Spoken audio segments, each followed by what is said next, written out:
cloud et puis que je vais juste utiliser pour la partie de présentation. Ensuite, pour tout ce qui est des questions, on va couper l'enregistrement, donc sentez-vous libre de poser toutes vos questions de manière sincère, il n'y a pas de problème. Donc, je vais lancer la présentation et puis vous allez me dire si vous Recording in voyez bien. progress. Malheureusement, je n'ai pas mon double écran, donc je vais devoir faire comme ça et puis je vous verrai pas. Donc, il y a quelqu'un qui a... Est-ce que vous pouvez couper vos micros, s'il vous plaît?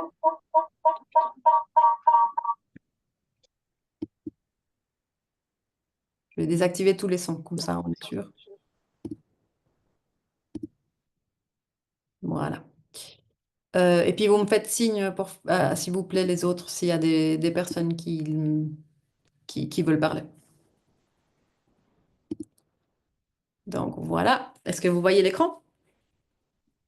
C'est Oui. bon. Parfait, merci beaucoup. Donc voilà, bonjour, bienvenue. Merci d'être là à cette séance d'information concernant IRIS, le nouveau système d'information de la recherche. Nous avons devant nous à peu près 40 minutes. La présentation, elle est bien plus courte que ça. C'est une présentation qui est générale, qui vous présente plutôt le programme et le projet en question. Mais nous n'allons pas aller en détail dans l'outil. Donc ça sera prévu dans les formations qui sont proposées, qui sont déjà proposées, auxquelles vous pouvez déjà vous inscrire. Mais pas ici. Là, c'est vraiment pour vous expliquer le programme, le projet, pourquoi du comment et qu'est-ce qu'il faut s'attendre d'ici l'été. Vous verrez, c'est là une date importante. Donc, le programme IRIS, quel est le contexte et quel est son objectif? Le programme IRIS, en fait, c'est le volet recherche de l'initiative Transnum de la direction. L'initiative Transnum est celle de transition numérique qui vise à numériser un certain nombre de processus et de services et de systèmes de l'UNIL. Donc, le programme IRIS, justement, est devenu ce volet recherche. Au début, c'était juste ciblé à Serval, parce que Serval tourne sur un logiciel qui s'appelle Fedora, qui est vieillissant, qui n'est plus mis à jour, qui est plus soutenu. Donc, du coup, c'est un risque de sécurité pour le Nil et de stabilité aussi. C'est déjà très bien que l'outil tourne encore aujourd'hui. Donc, on avait un besoin urgent de décommissionner Serval. Et du coup, on est allé regarder quels autres logiciels on pourrait utiliser pour justement remplacer Serval. Et on est tombé sur DSpace, qui est un logiciel que vous allez voir si j'arrive à passer là. Voilà. Qui est de loin le logiciel le plus répandu en tout ce qui touche dépôts institutionnels. Là, je parle que des dépôts institutionnels de type publication.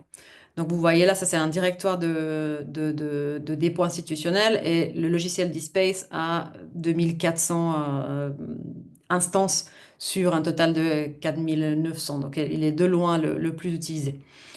En plus, ce logiciel-là a aussi une couche qui s'appelle DSpace CRIS. C'est la couche CRIS, CRIS comme Current Research Information System. C'est une couche qui permet de porter ce logiciel-là au-delà d'un dépôt que des publications. Donc, on permet de transformer ce dépôt de publication en un dépôt ou un système d'information. C'est-à-dire, on va stocker pas que les publications, mais on va aussi stocker les profils, les journaux, les unités, les financements, les projets, d'autres produits de la recherche. Donc, disons, les possibilités sont presque infinies. Mais pour le moment, on commence avec les publications. Et donc, on a choisi cette version CRIS parce qu'elle permettait de faire un certain nombre de choses qu'on aurait voulu faire de toute façon et que sinon on aurait dû faire nous sur l'instance d'eSpace simple. Donc on s'est dit c'est mieux d'utiliser un logiciel qui a déjà un certain nombre de choses qu'on veut faire pour éviter de devoir faire du sur-mesure. Euh, donc ça explique un peu la raison de ce choix-là. Mais aussi, qu'est-ce que donc un CRIS? Donc un CRIS, comme j'ai dit avant, c'est cette couche qui est par-dessus de ce logiciel-là, mais en général, un CRIS, c'est un système d'information de la recherche, c'est un Current Research Information System.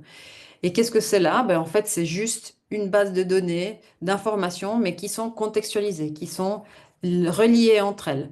Donc c'est possible alors de tisser des liens entre différentes entités, entre différentes idées dans ce dépôt-là. Donc, par exemple, la personne, Madame Recherche, elle est liée à ses publications qui sont liées à ses données ou à ses projets ou à ses financements ou à d'autres personnes qui ont collaboré avec elle dans ses publications ou dans des conférences.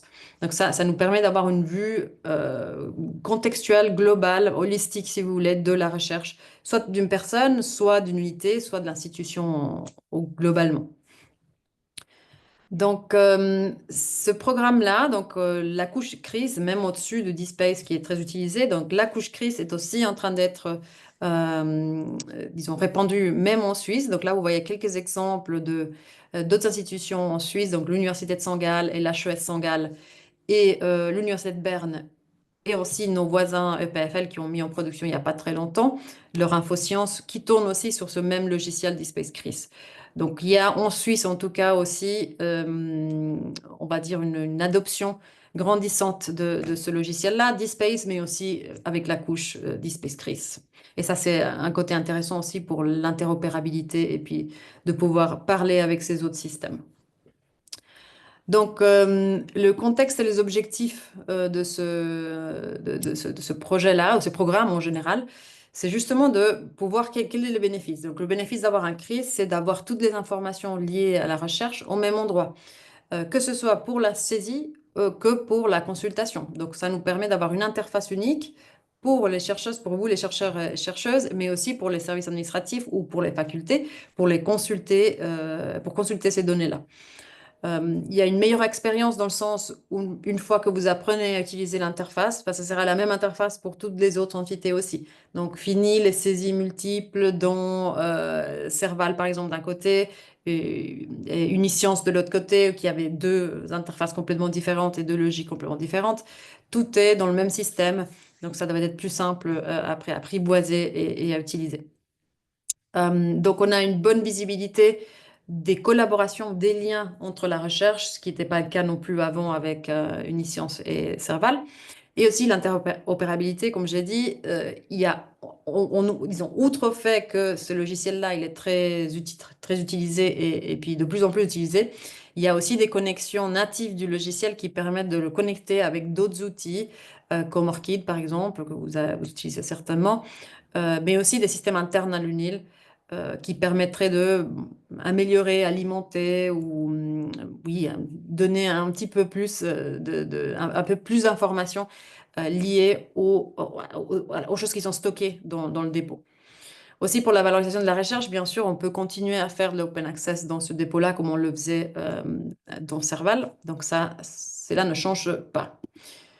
Par rapport à la feuille de route, donc qu'est-ce qu'on s'attend d'un point de vue de timing pour pour ce programme? Donc, ce qui est prévu pour le moment, c'est que ce programme, il est composé de différents projets. Donc, le premier est celui-là des publications qui nous occupent aujourd'hui, donc Serval, c'est-à-dire on décommissionne Serval et on passe à la gestion des publications dans Iris. Le deuxième projet serait celui des profils des chercheurs ou des chercheuses, c'est-à-dire le décommissionnement d'Uniscience. On mettrait tout le contenu, on mettrait les profils des chercheuses et des chercheurs dans Iris, qui seraient gérés au même endroit que les publications, mais il y aurait aussi d'autres choses qui se trouvent aujourd'hui dans Uniscience, qui se retrouveraient dans Iris. Et ensuite, on a encore deux autres projets planifiés. Donc, un projet pour ramener les financements, surtout financement de la recherche et projets possiblement de la recherche aussi.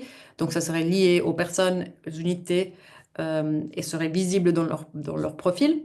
Mais aussi peut-être une base de appels à projets qui pourrait être utilisée à l'interne pour justement informer sur les appels à projets intéressants ou internes à l'UNIL pour les avoir à un endroit centralisé. Ensuite, on a aussi le projet de produit de la recherche, c'est-à-dire c'est une entité qui regroupe tout ce qui est produit lors d'un projet de recherche, mais qui n'est pas une publication. Donc ça peut être un site web, ça peut être du code source, ça peut être des images, du son, peu importe. C'est d'autres produits liés à ces projets-là, mais qui sortent de la limite des publications. Donc du coup, là, vous voyez un peu le timing qu'on s'attend. Ces deux projets-là, qui sont marqués comme nouveaux, sont déjà lancés dans le mode étude. Donc, il y a un projet d'étude qui est mené par mon collègue Tevan Luong pour déjà récolter les besoins. Mais tout développement va débuter à la fin du projet publication. Donc d'abord, on finit avec Serval, on décommissionne Serval qui est l'urgence, et à partir de ce moment-là, on peut commencer à traiter les autres choses. Mais du coup, pour tout ce qui est profil, ça sera une science et il faudra attendre la fin du projet Servalix. Euh, donc pour ce projet-là qui nous occupe, qui est le projet Servalix, le premier projet du programme, quel était le but? Le but, c'était de migrer les données, évidemment, donc transférer toutes les données qui étaient dans Serval dans le nouveau système pour garantir qu'on ne les perd pas. Moderniser la technologie, comme j'ai dit, c'est le logiciel sur lequel Serval tournait était vieillissant, donc du coup, il fallait le remplacer, ce qui a été fait. Adopter une solution standardisée. DSpaceCRIS est un logiciel standard qui répond à des normes standards, donc facilite l'interopérabilité par la suite. Lancer aussi le système d'information avec les 4 premières entités qui se trouvent actuellement dans Iris, donc les personnes, les unités, les journaux et les publications. Mais aussi, bien sûr, co-construire ce logiciel avec les facultés, notamment par la tenue de séances avec une commission consultative qui est composée par 2 membres de chaque faculté. Donc, il y a une discussion, il y a des consultations, des discussions et des informations qui sont passées dans ces séances-là. Euh, Ce qu'il faut dire aussi, c'est qu'en fait, Iris est déjà en production. Donc, si vous allez sur iris.nuit.ch, vous allez trouver quelque chose. Actuellement, aujourd'hui, vous allez trouver 0 publication normalement parce que aujourd'hui, on lance la dernière migration des publications. Donc, c'est normal si vous allez actuellement dans iris.nuit.ch et vous ne voyez pas de publication. C'est normal. On est en train de faire la dernière migration. Mais d'ici on va dire 2 semaines, ça devrait être plus ou moins stable et vous devriez voir toutes les données qui sont dans Serval synchronisé avec Iris. Donc aujourd'hui, rien ne change encore pour vous. Vous saisissez dans Serval et puis ces informations-là sont synchronisées avec Iris dans le 1 à 12 jours qui suivent. Là, vous voyez l'interface principale, ici à gauche, ça c'est la landing page, ce qu'on dit. On arrive ici et après, vous avez un détail d'une notice d'une publication, ou le détail d'une notice de publication, et puis la page, une page profil chercheuse-chercheur, où vous voyez très peu d'informations de la personne, c'est normal, on n'a pas encore commencé à travailler sur les profils, et sa liste des publications qui s'affiche par la suite. Bien sûr, avec les autres projets, il y aura plus de volets, d'onglets ici pour parcourir pour chaque personne. Par rapport au projet Servalix, c'est-à-dire le décommissionnement de Serval, à quoi faut-il s'attendre? Il faut s'attendre à un décommissionnement, donc un arrêt du service de Serval cet été. Si vous vous êtes logué récemment dans Serval, vous aurez vu qu'il y avait un bandeau en haut qui dit Serval est décommissionné, préparez le changement. Et derrière ce lien-là, il y a une série de conseils qu'on vous donne pour préparer ça. Notamment le contrôle de vos publications dans Serval. Donc, toute publication à l'état brouillon sera perdue. Donc, du coup, regardez vos profils, regardez vos notices à l'état brouillon s'il faut les publier. Ça, c'est un point important. Et un autre point important, c'est que classiquement, l'erreur qu'on voit, c'est des personnes qui ne voient pas toutes ces publications dans leur profil. Ça, c'est très probablement lié à des mauvais liens dans Serval. Parce qu'en fait, le fait que vous voyez vos publications dans vos profils dans Iris est lié au fait qu'elles soient et qu'elles contiennent vos liens dans les notices. Donc, si vous voyez ce type de problème, vous pouvez aussi corriger les liens dans Serval et ça devrait se synchroniser dans les jours après quelques jours dans Iris. Ça, c'est un peu les 2 choses principales à garder en tête. Euh, L'abandon de Serval, c'est un changement d'envergure. Donc, c'est un grand changement. C'est différent. C'est un autre système, c'est une autre logique. Donc, on ne va pas avoir exactement les mêmes manières de faire, les mêmes fonctionnalités. Mais bon, c'est juste un changement. Donc, c'est pour ça que ce qu'on fait aujourd'hui, c'est accompagner ce changement, vous préparer, vous sensibiliser à ce changement.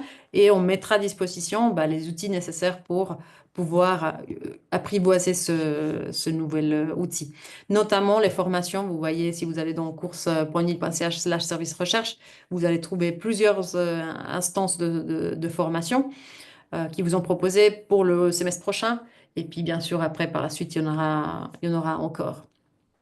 Mais c'est pas la seule chose. Nous allons aussi faire la documentation. Donc, il y aura des guides et des tutoriels comme ceux qui existent aujourd'hui pour Serval, sous forme de wiki. Donc, ce wiki-là, il est en construction. Donc, il est déjà accessible. Vous allez voir, si vous allez voir qu'il y a des choses qui changent et qu'on corrige et qu'on ajoute des choses.